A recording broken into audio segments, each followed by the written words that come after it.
Excelentíssimos ministros deste Supremo Tribunal Federal, o INSS, representado pela Advocacia Geral da União, vem perante esta tribuna virtual para apresentar de forma sintetizada as suas razões recursais no tema de repercussão geral 616. Como sabemos, esse tema tem como controvérsia jurídica saber se deve ou não haver a incidência do fator previdenciário no cálculo das aposentadorias por tempo de contribuição proporcional que são concedidas com fundamento no artigo 9º da Emenda Constitucional 20 de 98. O INSS defende o entendimento de que sim, de que o fator previdenciário já teve a sua constitucionalidade reconhecida por este Supremo Tribunal Federal, portanto, deve também incidir no cálculo dessa modalidade de aposentadoria. Para que possamos ser melhores compreendidos acerca do argumento defendido pelo INSS, é importante fazer uma análise acerca da evolução histórico-normativa da Emenda 20 de 98. Nós sabemos que ela representa uma das grandes e importantes reformas previdenciárias.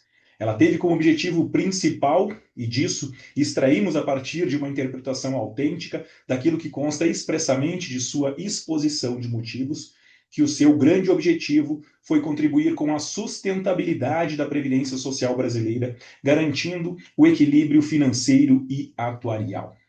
E foi por isso que essa emenda constitucional número 20 teve como objetivo acabar com a noção de aposentadoria por tempo de serviço, substituindo por uma aposentadoria por tempo de contribuição, mais compatível com o caráter eminentemente contributivo da Previdência Social brasileira.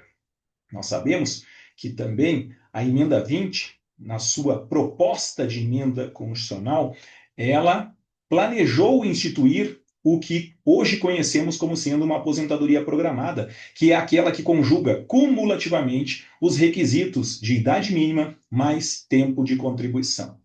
Hoje, com a emenda 103, nós conhecemos essa modalidade de benefício e lá em 1998 já tivemos uma intenção do legislador constituinte derivado em acabar com a aposentadoria pura e simplesmente com o tempo de contribuição. Nós sabemos que a emenda 20, ela instituiu essa aposentadoria programada no âmbito do regime próprio de previdência, em virtude da redação que foi conferida ao artigo 40. Portanto, os servidores públicos estatutários, desde a emenda 20 de 98, precisavam e precisam cumprir idade mínima mais tempo mínimo de contribuição. Entretanto, à ocasião, no ano de 1998, a proposta de unificar essas modalidades de aposentadorias, instituindo um benefício programado que cumula idade mínima mais tempo de contribuição, não foi aprovada para o regime geral. De modo que, mesmo após a emenda 20, continuou existindo tanto a aposentadoria por tempo de contribuição e não mais tempo de serviço, e também a aposentadoria pura e simplesmente por idade. Mas uma outra grande novidade da emenda 20 de 98 foi extinguir a aposentadoria por tempo de contribuição proporcional. Nós sabemos de que antes da emenda 20 era possível o segurado se aposentar com 35 anos de tempo de contribuição se homem, 30 se mulher. Mas também havia a modalidade proporcional, com 30 anos de contribuição para os homens, 25 para as mulheres. E a emenda 20 extinguiu essa modalidade de aposentadoria por tempo de contribuição proporcional. Entretanto, respeitou os direitos adquiridos daqueles que, à época, na vigência da emenda 20, já estavam aposentados, ou aquele que, mesmo ainda não havia pedido esse benefício, já havia implementado todos esses requisitos. E, além disso, a emenda 20 instituiu uma regra de transição para aquelas pessoas que já tinham filiação previdenciária antes do advento da emenda 20. E é essa a situação da autora do recurso extraordinário que serve de causa piloto para essa repercussão geral. Ela possuía filiação previdenciária antes de 1998.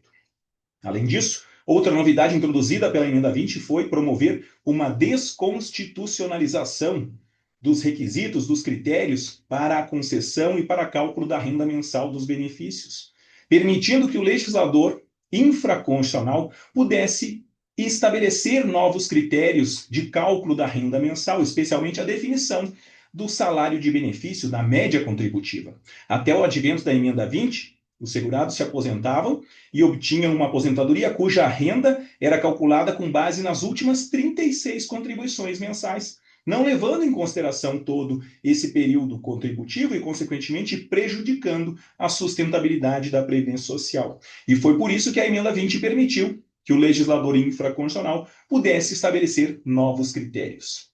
E foi exatamente isso que fez a Lei 9876 de 99, que instituiu o fator previdenciário. E mais do que isso, ampliou o período básico de cálculo da renda mensal das aposentadorias, para não mais as últimas 36 contribuições mensais, mas sim para todo o período contributivo e considerando apenas 80% maiores salários de contribuição. A Lei 9876 de 99 também garantiu o direito adquirido para aqueles que tivessem implementado os requisitos para uma aposentadoria até novembro de 99, data da edição da Lei 9876, essas pessoas não seriam atingidas pelo fator previdenciário.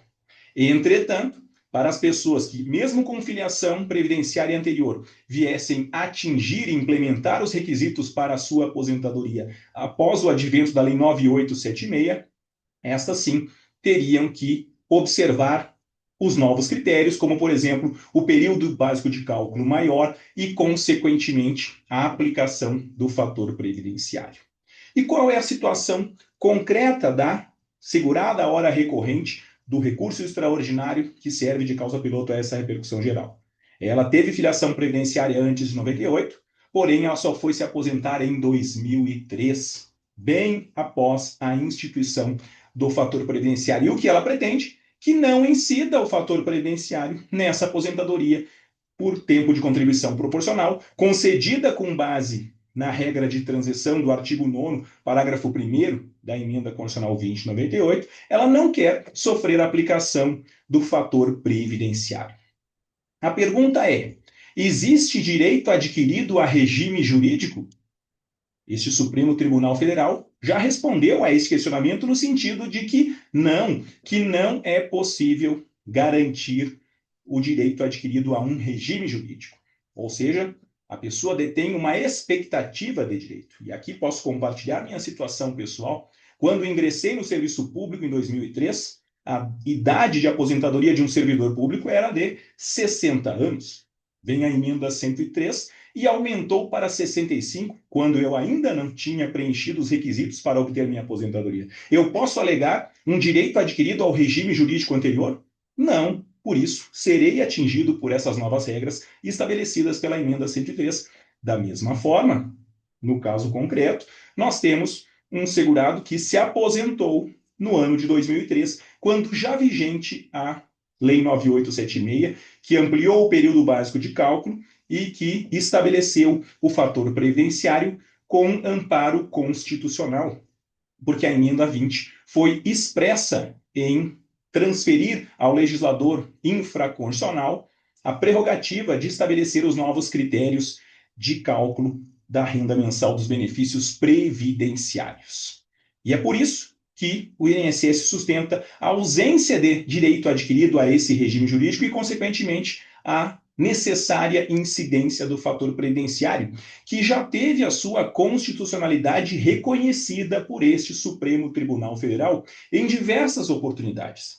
Podemos citar a mais recente, julgamento da ADI 2110-2111, famosa revisão da vida toda, que também se debruçou sobre dispositivos da Lei 9876 de 99, reconhecendo a perfeita constitucionalidade do fator previdenciário.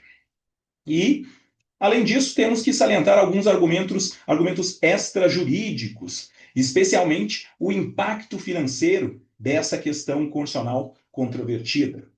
Informações técnicas que foram prestadas pelo Ministério da Previdência Social apontam que, no período de 2016 até 2025, as aposentadorias por tempo de contribuição que sofreram a incidência do fator previdenciário, acaso nós tivéssemos que excluir a incidência desse fator, teríamos um impacto de 131,3 bilhões de reais. Ou seja, estamos diante de uma tese revisional com uma expressividade muito grande, com um impacto muito grande para garantir a sustentabilidade da Previdência Social brasileira, um argumento extrajurídico que deve ser levado em consideração. É por essas razões que o INSS, representado pela Advocacia Geral da União, vem requerer e reiterar o pedido de improvimento do recurso extraordinário que foi interposto pela segurada, tomando a liberdade para sugerir a fixação da seguinte tese para o tema de repercussão geral número 616. Abro aspas. No caso de aposentadoria proporcional por tempo de contribuição a ser deferida com cômputo de tempo posterior à Lei 9876 de 99, é constitucional a incidência do fator previdenciário. Agradeço a atenção de Vossas Excelências.